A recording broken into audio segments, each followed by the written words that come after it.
میں ہمیشہ کہتا ہوں کہ انسان جو پیدا ہوا ہے وہ مرے گا. ہم کہتے ہیں نا کہ نظریے سے اپنے آپ کو جوڑو. کیوں کہتے ہیں؟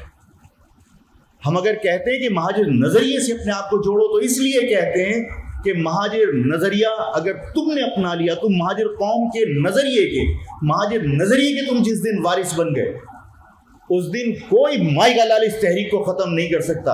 اس لیے کہ ہر شخص آفاق بنا ہوا بیٹھا ہوگا، ہر شخص اس مہاجر تحریک کا لیڈر بنا بیٹھا ہوگا. اگر ہمیں نشہ کرنا ہے تو یہ نشہ کریں، اپنے آپ کو نظریاتی بنائیں. میں نے اس لیے کہا یہ بات کہ نظریے کو اپنا لو.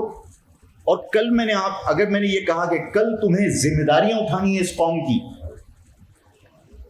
تو کون گارنٹی دے سکتا ہے کہ الطاف اپنی زندگی میں تمہیں منزل پر پہنچا دے گا؟ کون گارنٹی دے سکتا ہے کہ خالد مقبول تمہیں اپنی زندگی میں منزل پر پہنچا دے گا؟ کون گارنٹی دے سکتا ہے کہ آفاق تمہیں اپنی زندگی میں منزل پہ پہنچا دے گا؟ ہر شخص بلیک میل بھی ہو سکتا ہے ایجنسیوں کے ہاتھوں. ایجنسیاں اٹھا کے، جو کہتا ہے نا وہ مصطفیٰ کمال معصوم سا آدمی ہے، سافٹ ویئر اپڈیٹ کروا دیں گے. ہو سکتا ہے سافٹ ویئر اپڈیٹ ہو جائے، کیا کرو گے؟ تحریک ختم ہو جائے گی. اگر سافٹ ویئر آفاق کا اپڈیٹ ہوگا تو سارے کے سارے اگر آفاق بنے ہوں گے تو کتنے آفاق کا سافٹ ویئر اپڈیٹ کریں گے آپ؟ پھر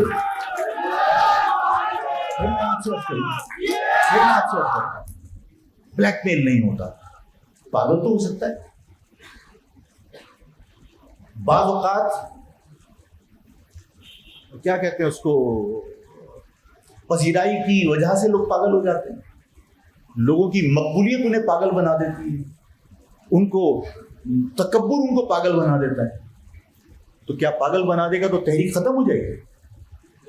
پھر میں کہوں گا ایک ہی آفاق پاگل ہوگا نا. اگر تم سب نظریے کے وارث اور سب آفاق بن جاؤ تو کتنے لوگ پاگل ہو جائیں گے. اور پھر میں نے تم سے کہا کہ تحریک اور نظریہ اگر اس سے اپنے آپ کو آپ نے جوڑ لیا تو آفاق پاگل بھی نہیں ہوگا، آفاق بلیک میل بھی نہیں ہوگا، لیکن آفاق پیدا ہوا ہے. اللہ کا حکم ہے جو پیدا ہوا ہے وہ مرے گا. کون اس بات کی گارنٹی دے سکتا ہے کہ آفاق تمہیں اپنی زندگی میں منزل پہ پہنچا دے گا؟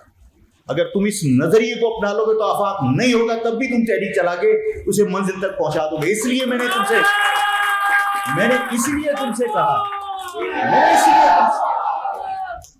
سے اس لیے کہا کہ نشہ کرنا ہے تو قوم پرست بن کے نشہ کرو. اگر نشہ کرنا ہے تو اپنوں کی مدد کر کے جو خوشی ملتی ہے وہ نشہ کرو.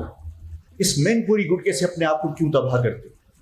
جس دن تم نے قوم پرست بن کے تمہارے اندر اپنی قوم کی مدد کرنے کا اور اپنی قوم کے خلاف کوئی اگر زہر افشانی کر رہا اس کا منہ توڑنے کا اگر تمہارے اندر جنون پیدا ہو گیا، تم قوم پرست بن گئے، تو تمہارے لیے پھر یہ رینجرز اور پولیس کا خوف، گرفتاری کا خوف، جیل کا خوف، موت کا خوف سب ختم ہو جائے گا. تم کسی کے سامنے نہیں جھکو گے. اور